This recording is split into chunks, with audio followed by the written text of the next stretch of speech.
আসসালামু আলাইকুম রহমতুল্লাহি ওয়া বারাকাতুহু। হাদিসের একটা গুরুত্বপূর্ণ হাদিস, সেটা হচ্ছে গিয়ে কবরের ব্যাপারে। তো নবী করিম সাল্লাল্লাহু আলাইহি সাল্লাম কোনো এক কবরের সামনে দিয়ে যাইতেছিলেন। তখন ওই কবরের পরিস্থিতি বুঝে তিনি বলতেছিলেন যে ইস্তাইয়িযু মিনাল আযাবাল কবরি মারাতাইনি সালাসা, যে দৈনন্দিন কি করো 2 থেকে 3 বার কবরের আযাবের কথা চিন্তা করো, ভাবনা করো।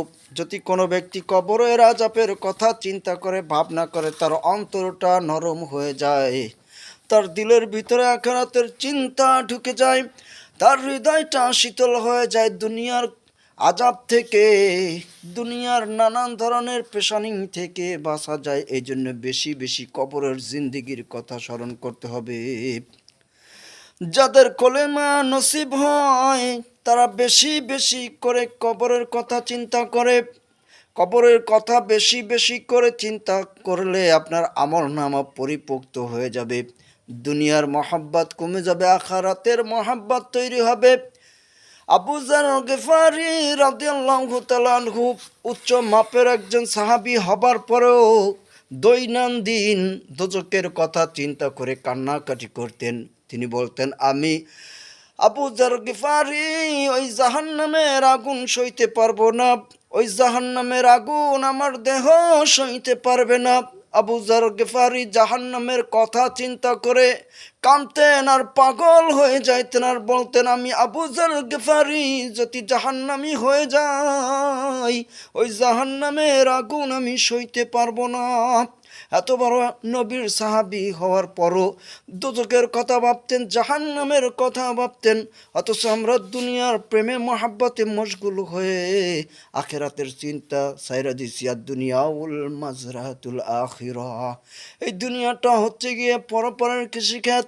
এই দুনিয়াতে থাকাকালীন যদি আখিরাতের কথা চিন্তা না করি, আখিরাত যদি ভুলে যাই, একটা বার চিন্তা করতে হবে, কবরের মাটি আপনাকে প্রত্যেক দিন ডাকতেছে আর বলতেছে, হে মানুষ, তুমি এই কবরের ভিতরে আসবা। এটা একটা অন্ধকার কবরের ঘর, একাকিত্ব ঘর।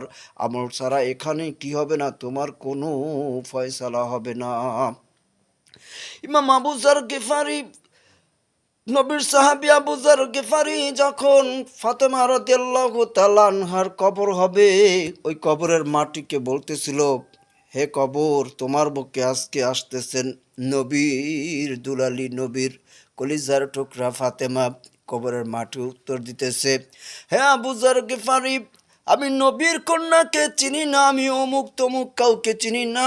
আমার কবরের ভিতরে যে আসতে হবে, আমল ছাড়া যদি আসে আমি কবর তাকে ছাড়বো না।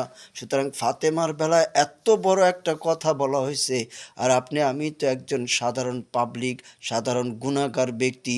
সুতরাং আমাদের কবরগুলোর অবস্থা কি হইতে পারে? এই জন্য দৈনন্দিন জীবনে আমাদের বেশি বেশি কবরের কথা চিন্তা করতে হবে।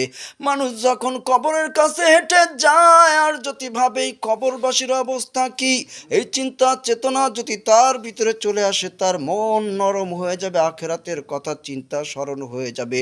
সুতরাং মহান রব্বুল আলামিন আমাদের প্রত্যেককে বেশি বেশি করে কবরের আযাবের কথা চিন্তা করার তৌফিক দান করুন। আমিন সুম্মা আমিন। ওয়া মা আলাইনা ইল্লাল বালাগুল মুবিন। আমার ভাইয়ের জন্য সকলে দোয়া করবেন, আর এগুলো কথা আমরা সবাই আমল করার চেষ্টা করব। আসসালামু আলাইকুম।